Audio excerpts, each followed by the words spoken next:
فالقطرات تمرات كن في يديه ثم قاتل একথা শুনে এই সাহাবীর হাতে খেজুর খাচ্ছে সাথে সাথে খেজুরগুলিকে নিক্ষেপ করলেন, ছুটে পড়লেন,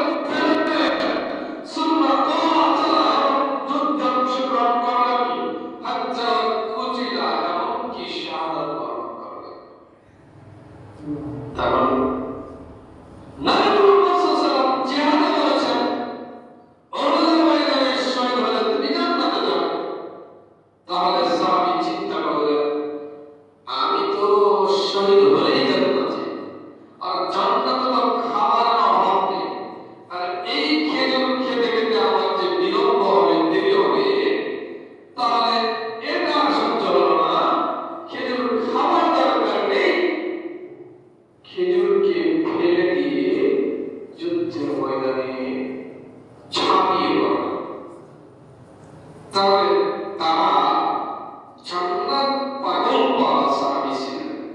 জান্নাতের জন্য তারা কত যে আগ্রহী, উদ্দীপনা নিয়ে জীবন যাপন করতেন, সেটা আপনি আমি হয়তো অন্তরস্থল থেকে কল্পনা করা, আমাদের বুঝে আসা খুবই কঠিন। দেখেন, জান্নাত পাওয়ার জন্য এই সাহাবী খুব বেশি সময় দেরি করেননি, খুব বেশি চিন্তা ভাবনা করে কাজ করতে হবে। শুধু শুনেছেন শহীদ হলেন জান্নাতে যাব, খাবারটা ফেলে দিয়ে ঝাঁপিয়ে পড়লেন, জান্নাত অর্জন করলেন।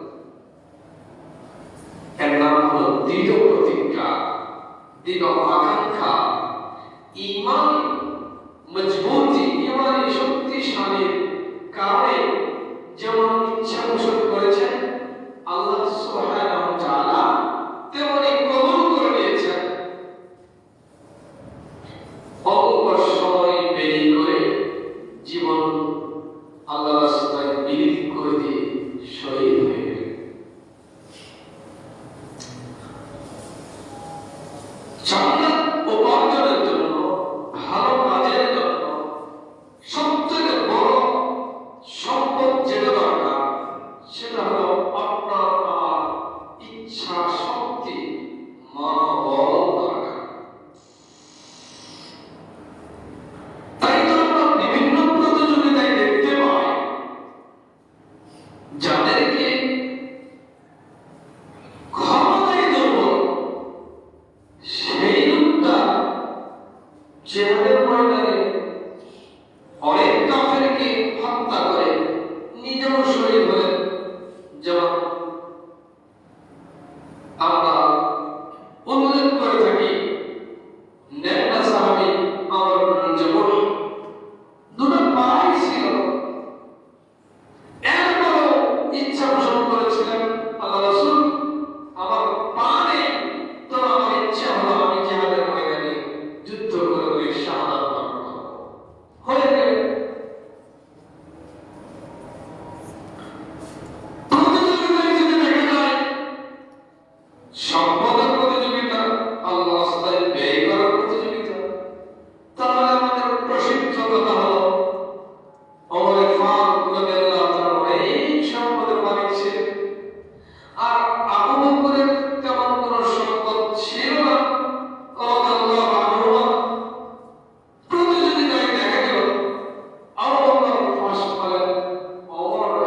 সুযোগ দাও, এই সম্পদ অমুক জায়গায় দান করো, যেটা সূরা মুনাফিকের মধ্যে রয়েছে। আল্লাহ বলেন, আল্লাহ কখনো না, আমার সুযোগ নেই। এই একটা অবস্থা, এই সময় আসার আগে তুমি সুস্থ সবল থাকা অবস্থায় তুমি দান করবে, তাহলে তোমার দানটা উত্তম, সবচেয়ে বড় প্রতিদান পাওয়ার সুযোগ তোমার হবে। এখন বলতে পারি আমরা দান করবো কিভাবে? আমরা গরিব মানুষ, দিন খাই, কাজ করবো করে। দেখেন, আমরা গত জুমার সময় হাদিসটি বলেছিল, আল্লাহ বলছেন একটি করে আয়াত, সূরা আনকাবুত 49 নম্বর আয়াত, 69 নম্বর আয়াত, والذين جاهدوا فينا لنهدينهم سبلنا وأن الله مع المحسنين। والذين جاهدوا فينا, যারা আমার রাস্তায় প্রচেষ্টা চালাবে করবে, আমার রাস্তায় যারা চেষ্টা করবে, ভালো কাজ করার জন্য যারা চেষ্টা চালিয়ে যাবে, লানাহদিয়ান্নাহুম সুবুলানা, অবশ্যই আমি তাকে ভালো কাজ করার, আমার রাস্তায় চলার সুযোগ সুবিধা তৌফিক আমি আল্লাহ রাব্বুল আলামিন দান করব। আর তৌফিক মিনাল্লাহ, তৌফিক তো আল্লাহর কাছ থেকে, তৌফিক আল্লাহর পক্ষ থেকে। আল্লাহ যদি আমাকে তৌফিক দেয়, আমি জামাতের সেই ৫ ওয়াক্ত সালাত আদায় করতে পারবো ইনশাআল্লাহ। আল্লাহ যদি আমাকে তৌফিক দেয়, আমি সকল প্রকার ভালো কাজে অংশগ্রহণ করতে পারবো।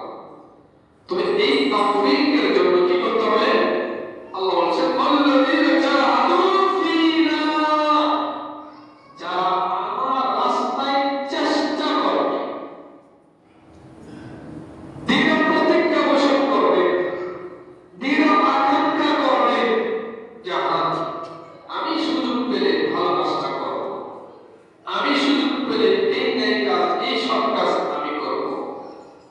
এই ইচ্ছা পোষণ করার ক্ষমতা আপনাকে আমাকে আল্লাহ দিয়েছেন।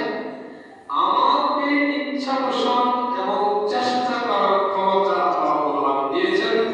যারা চেষ্টা করবে, ইচ্ছা পোষণ করবে, আল্লাহ তাদের সেই কাজ করার তৌফিক, ক্ষমতা দান করবেন। এই আয়াতের আলোকে যদি আমরা একটা হাদিস বলি, সেটা আনাস রাদিয়াল্লাহু তাআলা থেকে বর্ণিত একটি ইসলাম কাল ফিমা ইয়ারবিহি আন রাব্বিহি কাল, যে হাদিস হলো হাদিসে কুদসি। যে হাদিসে কুদসি মানে স্বয়ং আল্লাহ রাব্বুল আলামিনের বক্তব্য, কোরআনের আয়াত না, কিন্তু হাদিসে কুদসি হলো আল্লাহ রাব্বুল আলামিনের নিজস্ব বক্তব্য, আল্লাহর কথা। আল্লাহ বলেছেন, ইদা তাকাররাবাল আবদু ইলাইয়া শিবরা, কোন বান্দা যখন আমার দিকে মানে আমাকে সন্তুষ্ট করার কাজে, আমি আল্লাহকে খুশি রাজি করার কাজে, আমি আল্লাহ থেকে পুরস্কার নেওয়ার কাজে, জান্নাত অর্জন করার কাজে যদি কোনো বান্দা 1 বিঘা আগায়, তাকাররাবতু ইলাইহি দিরান, আমি তাকে 1 হাত আগিয়ে দিব। বুঝতে পারছেন? আপনি যতটুকু ইচ্ছা পোষণ করবেন, আপনি যতটুকু চেষ্টা করবেন, আপনি যতটুকু পরিশ্রম করবেন, আপনি যতটুকু আকাঙ্ক্ষা করার ইচ্ছা পোষণ আপনি প্রকাশ করবেন, আল্লাহ বলছেন, আমি আমার ওই বান্দাকে সে যা চাইবে তার চেয়ে ডাবল দিব। ওয়াইদা তাকাররাবা ইলাইয়া দিরান তাকাররাবা মিনহু বান, আমার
যতটুকু কষ্ট স্বীকার করার চেষ্টা করবেন, আল্লাহ বলেন তারা চাইলে ভালোভাবে আপনাকে ব্যবস্থা করে দিবে যে আপনাকে হারামের কাছে যেতে হবে না।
তাহলে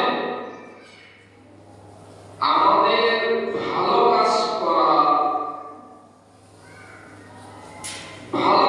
করার যে ইচ্ছা শক্তি তৌফিক, এটা নির্ভর আমাদের উপরে, একটা কথা। দ্বিতীয় কথা হলো আমাদের সমাজ, আমাদের পরিবার, আমাদের ব্যক্তিগত জীবন যদি আমরা উন্নত করতে চাই, তাহলে আগে আমাদের কি ভালো হতে হবে। মনে করেন এই হাদিসে আমাকে কথা বলছি, এই মসজিদ মাদ্রাসা যে কার্যক্রম আমরা গ্রামবাসী যতটুকু ইচ্ছা করব, যতটুকু চেষ্টা প্রচেষ্টা চালিয়ে যাব, তার দ্বিগুণ পাবো আল্লাহ তাআলার কাছ থেকে। এটা এই হাদিসের ব্যাখ্যা করা হতে পারে। আমরা যতটুকু চেষ্টা প্রচেষ্টা পরিশ্রম ব্যয় করব, তার দ্বিগুণ আল্লাহ তাআলা ডাবল দিবেন অন্যদের সহযোগিতা করতে। এরপর আসেন আমার আপনার এই চেষ্টা প্রচেষ্টা আসলে কাজ, এই যে ভালো কাজের প্রতিযোগিতা পরিশ্রম আমরা করে যাব, এটা কার জন্য? লাভ কার? আমাদের আমিলা সালিহান ফালিনাফসিহি, যে ভালো কাজ করবে সে তার জন্যই করবে, যে ভালো কাজ করবে সে তার জন্যই করবে, কার জন্য নয়। কিয়ামতের দিন যখন বান্দা আল্লাহ দেখে বলবে মা লিহাদাল কিতাব লা ইউগাদিরু সগীরাতান ওয়ালা কাবীরা, আশ্চর্য কিতাব, আশ্চর্য আমল এটা, যেখানে কোনো ছোট আমল, যেখানে কোনো বড় আমল কোনোটাই ছেড়ে দেওয়া হয়। আপনি ছোট্ট একটা পাপ করেছেন সেটাও লেখা আছে, আপনি বড় একটা পাপ করেছেন সেটাও লেখা আছে, আপনি ছোট্ট একটা ভালো কাজ করেছেন সেটাও লেখা আছে, আপনি অনেক বড় কাজ করেছেন ভালো কাজ, নেকির কাজ, সেটাও লেখা আছে। তাই তো আবু যর রাদিয়াল্লাহু তাআলা বলছেন নবী মুহাম্মদ সাল্লাল্লাহু আলাইহি ওয়াসাল্লাম আমাকে একটা উপদেশ দিলেন, লা তাহকিরান্না বিল মা'রুফ শাইআন ওয়ালাউ আন তালকা আখাকা বিওয়াজহিন তালিক। আল্লাহ, তুমি কখনো ছোটখাটো সামান্য ভালো কাজ করাটাকে কখনো ছোট করে দেখবে না, খাটো করে দেখবে না। ওয়ালাউ আন তালকা আখাকা বিওয়াজহিন তালিক, যদিও তোমার কোনো মুসলিম ভাইয়ের সাথে হাসি মুখে সাক্ষাৎ করা হয়। কোন মুসলিম ভাইয়ের সাথে হাসি মুখে সাক্ষাৎ করা একটা ভালো কাজ, হাসি মুখে সাক্ষাৎ করা। বলবেন